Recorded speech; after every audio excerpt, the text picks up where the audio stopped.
vous pensez à... Ah non, ça c'est François-Henri Pinault, le mec de Salma Hayek. Donc si je vous dis Daniel Craig, tout de suite vous pensez à... Oui, à ça, voilà. Ah oui, mesdames, c'est bien à ça que vous pensez, non? Ou peut-être que certaines pensent à ça avec cette musique-là. Ou encore celle-là. Bon, ok, pas celle-là. Allez, on change. Oh, là, voilà. Avec cette musique-là, c'est parfait. Bon, ok, et aussi parfois vous pensez à ça. Daniel James Bond Craig en vraie tenue de James Bond avec costard et nœud pape. Celui qui a été élu par le magazine Esquire homme le mieux habillé au monde. C'est très gentil de la part de Esquire, mais je ne l'ai pas cherché. Très gentil, c'est vrai, je suis bien habillé aujourd'hui, mais simplement comme vous.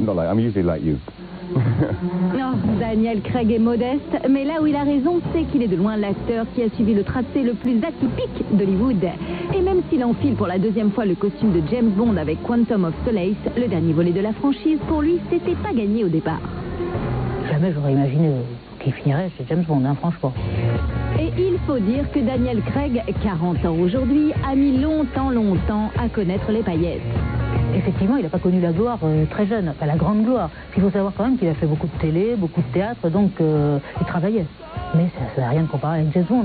Ben oui, parce que pour un jeune acteur, même anglais, Daniel est loin d'avoir le physique du jeune premier. Il a une gueule cassée. Enfin, en vrai, il fait quand même pilier de bar, Daniel Craig, c'est-à-dire un tout petit peu rougeau, avec le bon teint de l'anglais qui est allé au pub pendant toute sa jeunesse, ce qui est plutôt charmant, hein. C'est pas du tout une critique, mais il n'a pas le physique lisse de, voyons, je sais pas, Brad Pitt par exemple. Et qu'à cela ne tienne, pendant des années, Daniel Craig va tenter de prouver que sa gueule cassée et son physique de camionneur sont sa vraie particularité.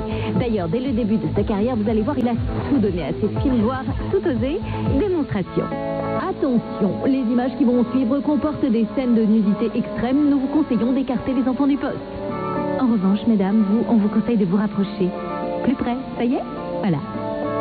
Nous sommes en 1998. Daniel Craig a 30 ans, il joue dans le film Love is the Devil et il s'offre nu, entièrement nu, à la caméra. Waouh! Mais désolé, on a été obligé de tout cacher. En 2004, fait salaire dans The Mother. Il jouait un ouvrier un petit peu coquin.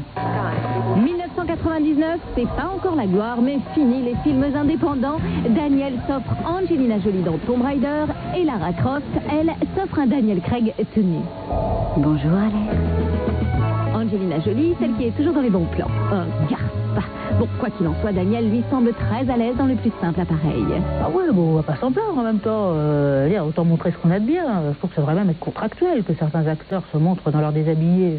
Ah oui, c'est vrai. Et grâce à ce premier film grand public, Daniel va taper dans l'œil des producteurs de Bond, James Bond, qui cherche un successeur à Pierce Brosnan dans le rôle de l'agent secret. Le plus grand casting de l'histoire du cinéma vient de commencer, tous les jeunes premiers sont pressentis, et c'est grâce à son rôle d'agent secret dans Munich que Daniel va les convaincre. Octobre 2005, la presse du monde entier découvre enfin le nouveau James Bond blond. Une arrivée en bateau comme un pro. Bon, en même temps, c'est pas parce qu'on est James Bond qu'on doit pas mettre un gilet de sauvetage, hein? Mettez-le, hein, sinon si vous tombez, vous serez assommé. Ok. Ça se fait comme une veste. Essayez-la, là. D'accord. J'aurais dû avoir des brassards orange. Ça aurait été beaucoup plus saillant. Et même sans brassard, ça y est, la révolution James Bond vient de commencer.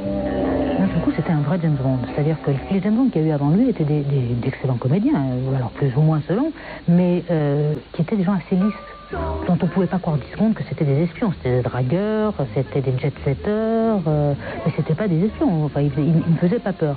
Daniel Craig, il fait peur. C'est un véritable espion.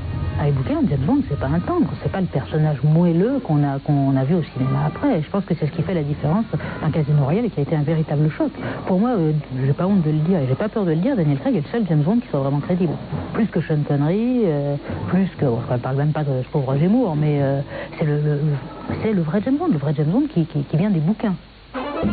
Le monde entier est unanime, Daniel Craig vient de réinventer James Bond. Et encore une fois, il n'oublie pas que c'est son physique atypique qui l'a mené jusque-là. Et toutes les demoiselles qui ont tourné avec lui sont d'ailleurs bien d'accord avec nous. Je ne sais pas pourquoi, mais on tombe toujours amoureuse du mauvais garçon.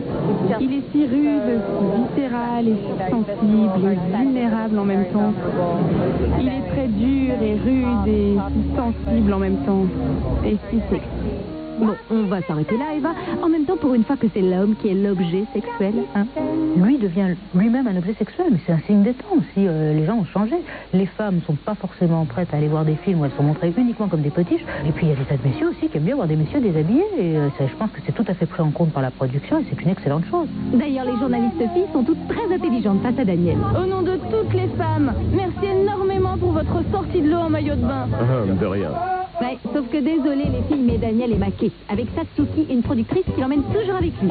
Il devrait l'épouser cette année et n'oublie jamais de la présenter. Enchanté. Enchanté également. Je vous présente Satsuki. En tout cas, le monde est conquis. Les vidéos hommages d'amateurs fleurissent sur Internet avec plus ou moins de succès. Regardez. Voici Monsieur Too Much et pas bronzé. Monsieur Pas Mal. Ah ouais, pas mal. Ah non, tombé. Monsieur... Ah oui, là, parfait, très Daniel Craig, le ventre rentré, hein. Ah, dommage. Mais le physique de Daniel ne lui sert pas qu'à faire monter la température puisqu'il réalise lui-même ses cascades. Ouais, mais en même temps, c'est son boulot, il fait James Bond. Et ça passerait plus maintenant de ne pas le faire. Avez-vous été blessé jusqu'ici? Non, pas encore. Je touche du bois. Mais il n'y a pas d'arbre ici. Il n'y a rien qu'on puisse toucher. Sauf qu'après cette interview, il s'est retourné la clavicule. Il a dû assurer la promo du film avec le bras en écharpe. Regardez. Et il a même dû recourir à la chirurgie esthétique pour effacer des cicatrices sur son visage. Non, il a intérêt, parce que s'il veut tenir plusieurs James Bond, s'il veut pas terminer en déambulateur et que ce soit complètement ridicule, il a intérêt à se faire refaire, oui. D'autant plus que maintenant, ça va être écrit pour lui, puisqu'il n'y a plus de romans. Donc on va adapter les films à son âge. Et on peut même arriver à un James Bond vieillissant, ce qui peut être très intéressant. Daniel Craig est devenu célèbre à presque 40 ans, mais va-t-il interpréter James Bond pendant encore 20 ans? Et là, pour 20 ans, je présumerais pas, mais oui, pour un bon moment, certes. Bon, en même temps, dans 20 ans, il aura plus de 60 ans. Il sera peut-être temps d'arrêter, hein. Harrison Ford a tenu sur ses rôles avant de devenir lyophilisé, il a quand même tenu sur ce type de rôle pendant un paquet d'années. Je suis en forme, très en forme. Et ça, c'est une très bonne nouvelle, n'est-ce pas, mesdames? You're beautiful.